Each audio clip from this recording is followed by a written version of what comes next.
Bismillahirrahmanirrahim. Assalamualaikum warahmatullahi wabarakatuh. Halo semuanya, kami mahasiswa Universitas Islam Negeri Sultan Syarif Qasim Riau, Fakultas Ilmu Ekonomi dan Sosial, Prodi Ilmu Administrasi Negara.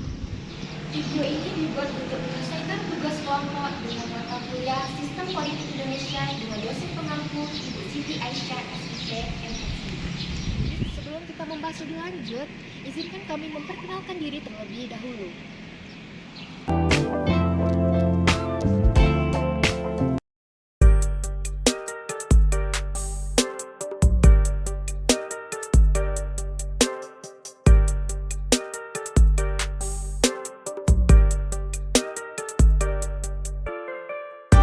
Pembahasan pertama terkait dengan definisi partai politik. Partai politik ialah organisasi politik yang menjalani ideologi tertentu atau dibentuk dengan tujuan yang khusus. Definisi lainnya ialah kelompok yang terorganisir yang anggota-anggotanya memiliki orientasi, nilai, dan cita-cita yang sama. Selanjutnya mengenai konsep dari partai politik. Konsep dari partai politik merupakan suatu istilah yang digunakan dalam konsep pengaturan masyarakat karena dalam pengertian politik tersebut dibahas mengenai cara pemerintahan yang dijalankan untuk mencapai sebuah masyarakat yang baik, damai, sejahtera dalam suatu negara. Politik dipandang sebagai kegiatan yang berorientasi untuk memperoleh dan mempertahankan kekuasaan dalam masyarakat, yang mana politik merupakan segala sesuatu tentang proses perumusan dan pelaksanaan kebijakan publik itu sendiri. Materi selanjutnya yaitu fungsi partai politik. Fungsi partai politik ada 4. Yang pertama, partai politik sebagai sosialisasi politik. Dalam melaksanakan fungsi sosialisasi politik, partai politik berperan mentransmisikan budaya politik dalam rangka pembentukan sikap dan orientasi anggota masyarakat sebagai warga negara pendidikan politik. Materi kedua yaitu partai politik sebagai sarana rekrutmen politik. Partai politik melakukan seleksi dan pemilihan serta pengangkatan seseorang atau sekelompok orang untuk melaksanakan sejumlah peranan dalam sistem politik pada umumnya dan pemerintah secara khusus. Secara internal, fungsi rekrutmen politik dibutuhkan untuk mendapatkan kader-kader yang berkualitas. Semakin banyak kader yang berkualitas yang dihasilkan dalam rekrutmen politik, maka akan semakin besar peluang dari partai politik itu. 3 yaitu partai politik sebagai sarana komunikasi politik. Partai politik memiliki beberapa tugas dan salah satunya adalah untuk menyalurkan beraneka ragam inspirasi dan pendapat masyarakat serta mengatur perbedaan pendapat di masyarakat sehingga perbedaan itu dapat berkurang.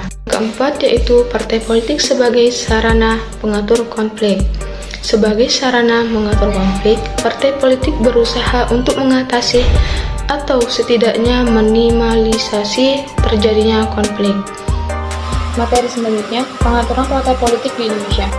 Undang-Undang Nomor 9 Tahun 1998 yang berisikan tentang tata cara mengemukakan pendapat di muka umum.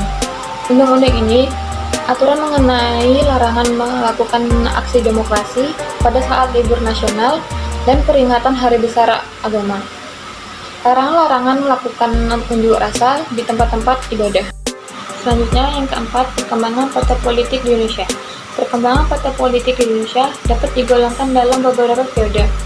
Perkembangan dengan setiap kurun waktu mempunyai ciri dan tujuan masing-masing, yaitu masa penjajahan Belanda, masa pendudukan Jepang, dan masa merdeka. Yang A. Masa penjajahan Belanda. Pada masa penjajahan Belanda ini pertama kali masuknya partai politik ke Indonesia. Partai politik masuknya ke Indonesia membuat meningkatkan kesadaran nasional untuk kemerdekaan. Yang B. Pada masa penduduk Jepang. Pada masa penduduk Jepang ini semua partai diberhentikan, kecuali Partai Mahyumi yang bergerak di bidang sosial. Perkembangan partai politik setelah kemerdekaan. Pada pemilu tahun 1955 menghasilkan 4 partai politik besar, yaitu Masyumi, PNI, NU, dan PKI. Masa ini merupakan masa kejayaan partai politik, karena partai politik memainkan peranan penting melalui sistem parlementer. Namun sistem banyak partai ternyata tidak dapat berjalan baik. Akibatnya sering terjadi pergantian kabinet yang mengakibatkan pembangunan tidak dapat berjalan dengan baik. Pada masa demokrasi terpimpin, peranan partai politik mulai dikurangi, sedangkan di pihak lain peranan presiden sangat kuat. Politik pada saat demokrasi terpimpin dikenal dengan Nasakom, Nasional, Agama, dan Komunis, yang diwakili oleh NU, PNI, dan PKI. Selanjutnya, partai politik masa kini. Ideologi bagi partai adalah suatu idealisme yang menjadi garis besar bagi kegiatan dan organisasi partai.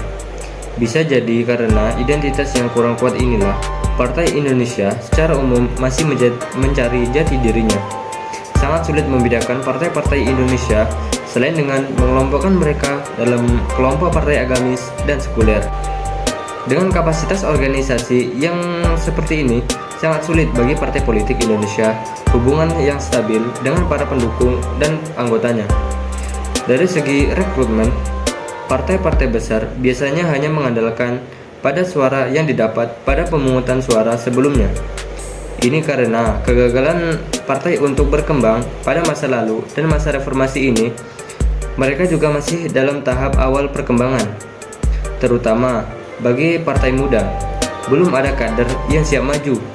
Bagi sebuah partai politik, yang diperlukan bukan hanya dukungan, tapi juga kesabaran memilih untuk memberikan kesempatan pada partai politik pilihan mereka. Sekianlah video dari kami. Wassalamualaikum warahmatullahi wabarakatuh.